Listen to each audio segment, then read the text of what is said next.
Indonesia kecam rencana PM Israel Benyamin Netanyahu untuk habisin seluruh rakyat Gaza. Menlu Retno minta dunia angkat senjata.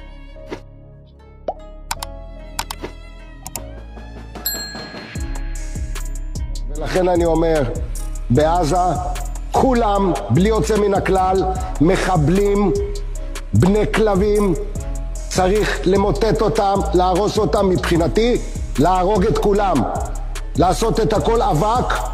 צה"ל יפרז את השטח ונתחיל לבנות שם אזורים חדשים, קודם כל למען ביטחוננו. Indonesia mengecam rencana Perdana Menteri Israel Benyamin Netanyahu yang akan mendorong warga Palestina meninggalkan Gaza secara sukarela. Indonesia pun menyerukan dunia menentang rencana Israel itu. Pengakuan Netanyahu mengenai pemindahan paksa atau pembersihan total warga Gaza adalah tamparan berikutnya untuk negara-negara yang mendukung dia dalam perang genosidu di jalur Gaza, kata Kementerian Luar Negeri Indonesia. Kelompok Perlawanan Palestina, Hamas, juga mengecam rencana Netanyahu dengan menyebut rencana itu sebagai upaya memperpanjang agresi.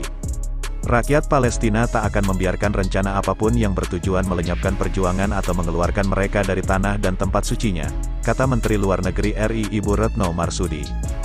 Dalam pertemuan dengan Partai Likud, Netanyahu menyatakan siap mendorong pembersihan total migrasi pengusiran paksa warga Palestina dari Gaza. Namun masalahnya adalah apakah ada negara yang mau menerima yang keluar. Israel memborbarder jalur Gaza sejak serangan lintas batas oleh Hamas pada tanggal 7 Oktober tahun 2023.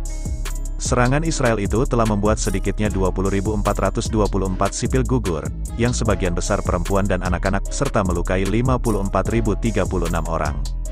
Sementara itu, sekitar 1.200 warga Israel diyakini pindah server dalam serangan Hamas. Serangan Israel juga menghancurkan Gaza dan membuat 2 juta orang mengungsi di wilayah padat penduduk tersebut dalam kondisi kekurangan makanan dan air bersih. Menteri Luar Negeri Indonesia, Retno Marsudi juga mengecam tindakan Amerika Serikat, yang kembali mengirimkan 230 pesawat kargo dan 20 kapal yang mengangkut persenjataan dan peralatan militer ke Israel, menurut media Israel pada Senin kemarin tanggal 25 Desember. Bantuan militer AS mencakup peluru artileri, kendaraan lapis baja, dan peralatan tempur yang diperlukan oleh para tentara Israel, lapor surat kabar Yediot Ahronot. Kementerian Pertahanan Israel memperkirakan biaya dari perang yang saat ini berlangsung di jalur Gaza mencapai sekitar 65 miliar shekel, 277,67 triliun rupiah. Surat kabar tersebut, mengutip seorang pejabat Kementerian Pertahanan, mengatakan bahwa tentara Israel telah menggunakan sebagian besar amunisi dari gudang-gudang persenjataannya pada awal perang. Namun, Israel berhasil mengisi kembali gudang-gudangnya sebagai persiapan menghadapi kemungkinan perang skala besar dengan kelompok Hizbullah Lebanon, kata surat kabar tersebut. Setidaknya 489 tentara Israel pindah server dalam pertempuran dengan para pejuang Palestina di jalur Gaza sejak tanggal 7 Oktober menurut angka militer Israel. Sementara dari sumber pejuang Palestina, angkanya bisa mencapai 3.000 hingga 5.000 pasukan Israel yang gugur. Israel membombarder jalur Gaza sejak serangan lintas batas oleh Hamas pada tanggal 7 Oktober tahun 2023. Indonesia juga diketahui telah mendesak Mahkamah Pidana Internasional, ICC, agar melawan tekanan politik dan mendesak Israel bertanggung jawab atas kejahatan di jalur Gaza. ICC dan Jaksa Karim Khan tak berhasil mengambil tindakan serius dan segera menyangkut kejahatan perang dan genosida yang dilakukan di wilayah pendudukan Palestina, khususnya jalur Gaza, kata Retno. Hal ini menimbulkan pertanyaan mengenai peran ICC dalam melindungi umat manusia dari pelanggaran-pelanggaran yang dilakukan para penjahat perang, tambah Retno. Menlu Retno pun mendesak ICC agar melawan tekanan politik dan melakukan tanggung jawabnya dalam meminta pertanggungjawaban para pejabat Israel atas pembunuhan dan kekejaman di jalur Gaza. Kementerian Luar Negeri Indonesia juga mengatakan resolusi Dewan Keamanan, DK, PBB nomor 2720 tentang bantuan kemanusiaan ke Gazali tidak memenuhi harapan warga dunia. Resolusi tersebut tidak memenuhi harapan internasional dan terdapat kesenjangan yang perlu diperbaiki. Namun, mengingat situasi mendesak di lapangan dan posisi Palestina serta negara-negara Arab lainnya, China memilih mendukung resolusi tersebut, kata juru bicara Kementerian Luar RI 7. Resolusi tersebut menuntut pihak-pihak yang berkonflik mengizinkan dan membuka semua rute menuju dan di seluruh jalur Gaza, termasuk pintu-pintu perbatasan, guna memastikan staf kemanusiaan dan bantuan tersalurkan ke warga sipil yang membutuhkan. Resolusi yang diajukan Uni Emirat Arab itu tercapai setelah negosiasi yang alot dan beberapa kali penundaan dengan 13 suara mendukung, 0 menolak, sedangkan Amerika Serikat dan Rusia, dua anggota tetap DKPBB, memilih abstain. Babak terbaru konflik Palestina-Israel telah membuat puluhan ribu warga sipil gugur dan melukai puluhan ribu lainnya. Situasi kemanusiaan di Gaza terus memburuk. Kami berharap resolusi ini akan dilaksanakan secara efektif.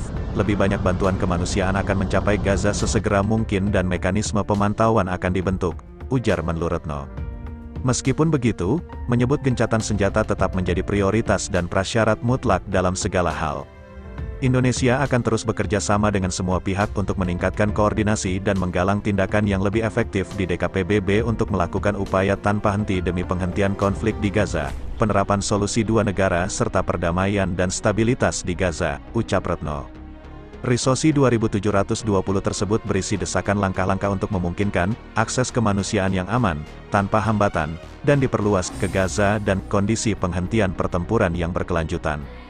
Resolusi tersebut lebih lunak dari rancangan sebelumnya yang menyerukan diakhirinya segera perang selama 11 pekan dan melemahkan kendali Israel atas pengiriman bantuan, sehingga membuka jalan bagi pemungutan suara di mana AS abstain. Resolusi tersebut meminta Sekretaris Jenderal PBB Antonio Guterres menunjuk seorang koordinator senior kemanusiaan untuk mempercepat pengiriman bantuan kemanusiaan kepada warga sipil di Gaza. Koordinator kemudian secepatnya membentuk mekanisme PBB untuk mempercepat penyediaan bantuan kemanusiaan ke Gaza. Resolusi itu turut menekankan pentingnya kerjasama yang erat dan tanpa hambatan antara pihak-pihak yang berkonflik dengan koordinator yang telah ditunjuk untuk melaksanakan mandatnya secepatnya. Masih ada juga permintaan untuk membebaskan semua sandera, secepatnya dan tanpa syarat, dan menyerukan kepada semua pihak agar mematuhi hukum internasional serta menghindari semua serangan terhadap warga sipil dan objek-objek sipil. Resolusi tersebut juga menuntut semua pihak menjamin keselamatan dan keamanan personel PBB, dan menekankan bahwa staf kemanusiaan harus dilindungi. Dewan Keamanan meminta Sekjen PBB agar melaporkan secara tertulis implementasi resolusi tersebut kepada DKPBB dalam waktu 5 hari kerja. Diketahui jumlah sipil yang gugur menjadi 20.258 selama konflik 11 pekan tersebut, sementara ribuan jenazah lainnya diyakini terjebak di bawah reruntuhan. Hampir seluruh dari 2,3 juta penduduk Gaza telah mengungsi. ולכן אני אומר, בעזה כולם בלי יוצא מן הכלל מחבלים בני כלבים, צריך למוטט אותם, להרוס אותם, מבחינתי להרוג את כולם, לעשות את הכל אבק. צה"ל יפרז את השטח ונתחיל לבנות שם אזורים חדשים, קודם כל למען ביטחוננו,